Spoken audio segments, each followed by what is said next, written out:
The 5 a.m. monk mindset, ancient wisdom that transforms your entire day before most people wake up. Here's something that might surprise you.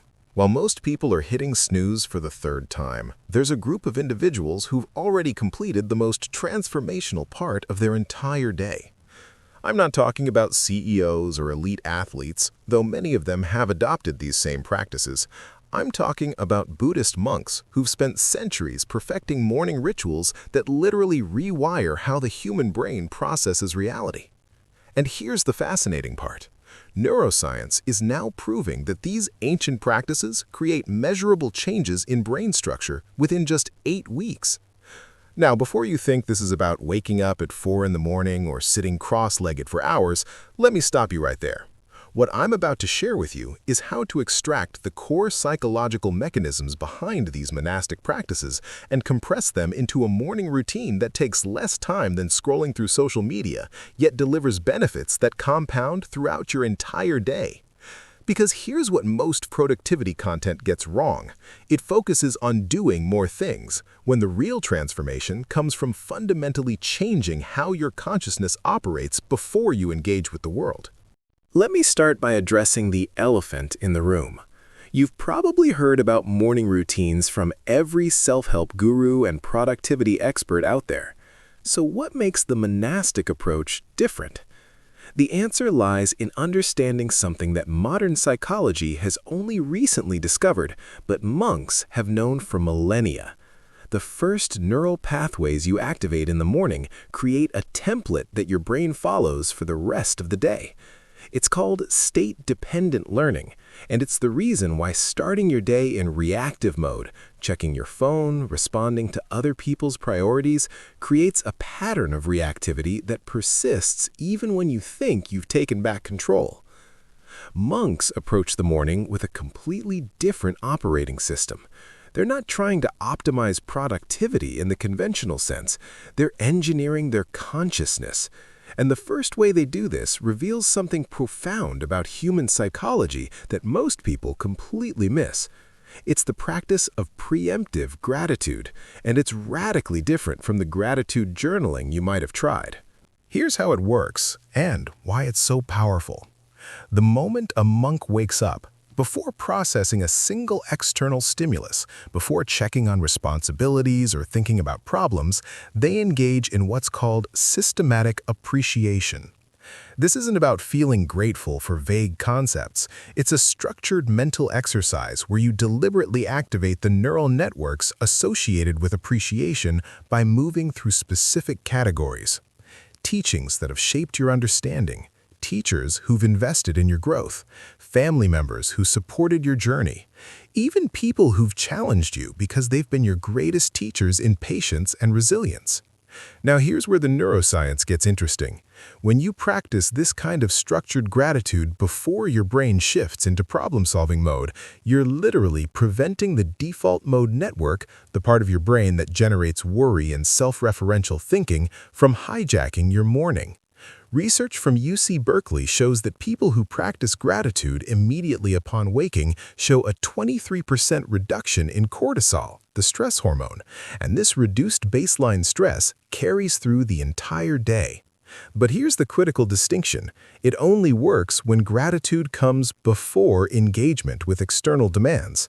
The moment you check your phone or start thinking about your to-do list, you've already activated the stress response system, and trying to bolt gratitude onto that is like trying to calm down after you're already anxious. The sequence matters more than the practice itself. Let me give you a practical framework that takes less than 3 minutes but creates disproportionate impact. The moment you wake up, before touching your phone, run through what I call the 4 circles of appreciation. First circle, knowledge systems. What teachings, books, or wisdom traditions have fundamentally changed how you understand reality? Spend 20 seconds genuinely appreciating that you have access to accumulated human wisdom. Second circle, mentors and guides. Who are the specific people who've taught you something valuable, whether they're alive, historical figures, or even authors you've never met? Acknowledge them by name in your mind. Third circle, support systems. family, friends, colleagues who enable your growth, including people who perform invisible labor, like those who grow your food or maintain infrastructure you depend on. Fourth circle, and this is the one most people skip, your antagonists. People who frustrated you, challenged you, or made life difficult because they've given you the precious opportunity to develop patience, emotional regulation, and mental strength. This might sound abstract, so let me tell you what happens neurologically. When you systematically activate appreciation across these four domains, you're stimulating the ventral striatum and medial prefrontal cortex, the same regions associated with reward processing and social bonding. You're essentially priming your brain to perceive the day through a lens of resourcefulness rather than scarcity. And this isn't positive thinking or self-deception. You're training your attention to accurately perceive the genuine support structures and growth opportunities that exist in your life, but usually operate below conscious awareness because the brain's negativity bias filters them out. Now, once you've set this foundation, the second practice builds on it in a way that most people misunderstand entirely. Monks engage in morning meditation, but not for the reasons you might think.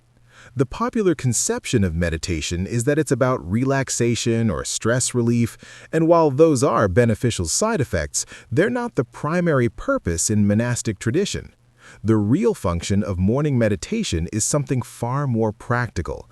It's training your mind to operate from intentionality rather than automaticity. Here's what I mean. Most people spend their entire day in what psychologists call automaticity mode. Your brain is running pre-programmed responses to stimuli. Someone criticizes you and you automatically defend. You see a notification, you automatically check it. You feel uncomfortable, you automatically distract yourself. These automatic responses aren't conscious choices. They're neural pathways that have been reinforced through repetition until they operate below the threshold of awareness. Morning meditation, particularly mindfulness practices that monks have refined over centuries, creates a gap between stimulus and response. It's training your prefrontal cortex, the part of your brain responsible for executive function, to come online before your limbic system, your emotional reactivity center, takes control. The specific technique matters less than understanding the mechanism. Whether you practice breath awareness, loving-kindness meditation, or body scanning, the fundamental process is the same. You're repeatedly noticing when your mind has been pulled into automatic thought patterns and gently returning to your chosen focus point. Every time you notice and return, you're strengthening the neural circuits responsible for metacognition, your ability to observe your own mental processes. And here's why doing this in the morning is crucial. You're establishing the pattern when your brain is most neuroplastic, most capable of forming new connections, and that pattern persists throughout the day. Let me give you a specific protocol that takes just 10 minutes but delivers measurable results. Find a quiet space where you won't be interrupted. Sit in a position that's comfortable but alert. Set a timer for 10 minutes. Focus your attention on the physical sensation of breathing, not controlling the breath, just observing it. Within about 30 seconds, your mind will be pulled into thought. This is guaranteed. This is not failure. This is the practice. The moment you notice you've been thinking, mentally note "thinking" without judgment and return your attention to breathing. You'll do this dozens of times in 10 minutes, and every single return is a repetition that strengthens your capacity for intentional attention.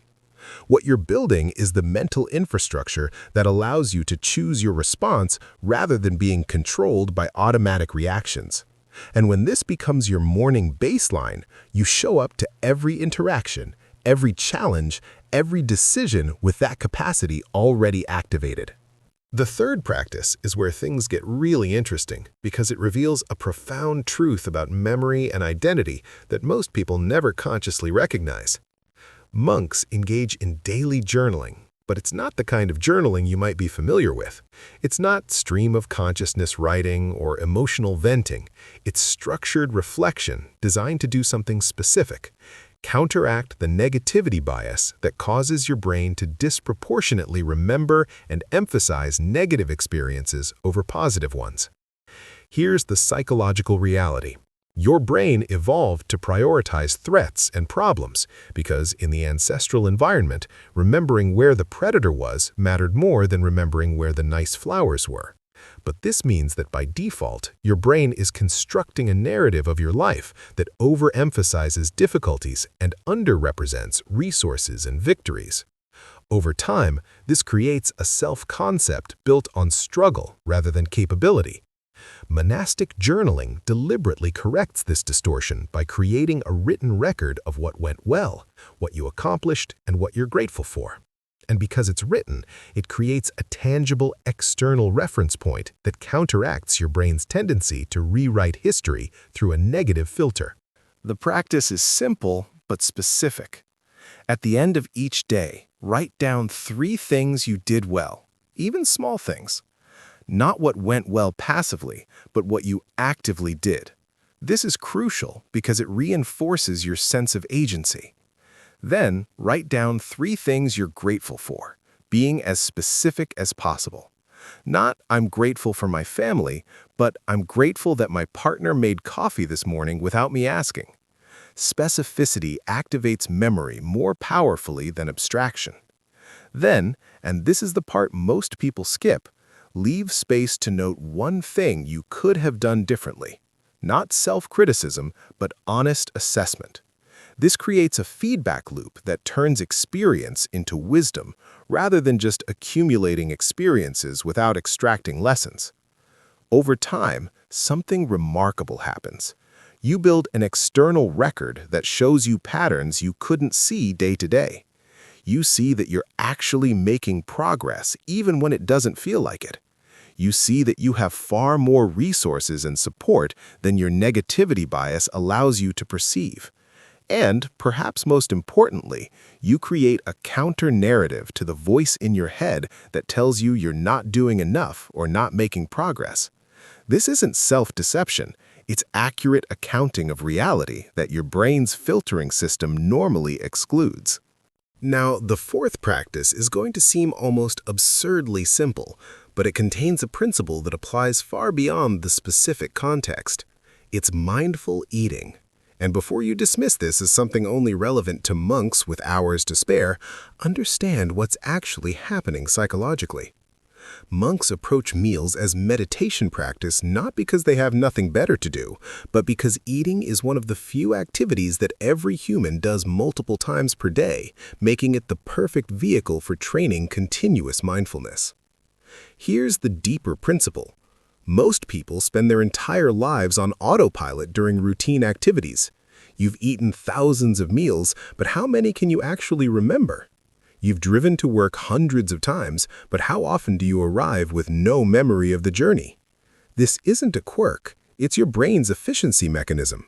It automates frequent activities to save processing power. But here's the problem. When you spend most of your life on autopilot, you're not actually present for your own existence. You're essentially sleepwalking through life, and then wondering why nothing feels meaningful or satisfying. Mindful eating is training your brain to bring conscious awareness to automatic activities. Before eating, pause and consciously acknowledge why you're eating. Not just, I'm hungry, but recognizing that you're nourishing the body that allows you to pursue your goals, care for people you love, and experience life. This takes 15 seconds, but it transforms eating from automatic consumption to intentional nourishment. Then, during the meal, deliberately notice things you normally filter out. The texture of food, the temperature, the complex flavors that your tongue can detect when you're actually paying attention. Chew slowly enough to actually taste what you're eating, rather than just mechanically processing food. What you're really doing is training your brain to exit autopilot mode on command. And here's why this matters more than you might realize. If you can bring conscious awareness to eating, you can bring conscious awareness to conversations, to work, to relationships. You're developing the capacity to be fully present rather than physically there but mentally elsewhere.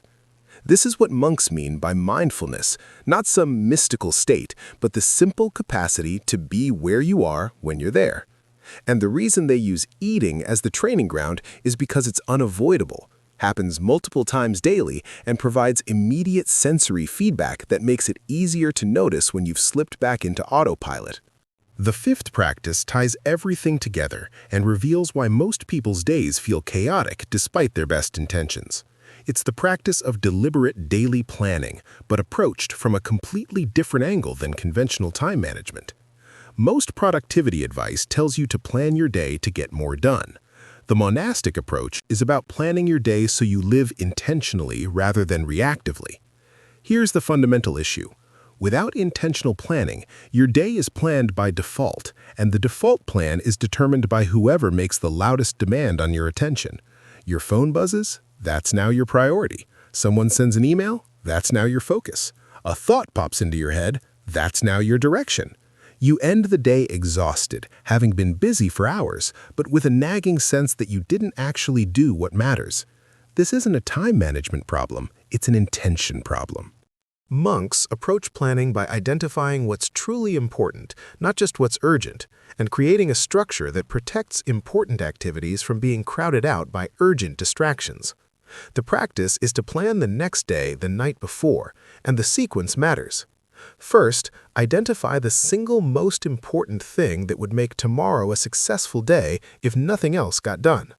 This forces clarity about what actually matters versus what's just noise. Second, identify the most difficult or resistance-inducing task and schedule it first. Not because morning is magic, but because completing challenging tasks creates psychological momentum and removes the mental burden of dread that otherwise drains energy throughout the day. Third, and this is critical, schedule blocks of time for the practices we've discussed: gratitude, meditation, journaling. If they're not scheduled, they won't happen because something urgent will always emerge. Fourth, build in transition time between activities. Most people schedule back-to-back commitments, which means they're always running late, always stressed, never able to be fully present because they're already thinking about the next thing.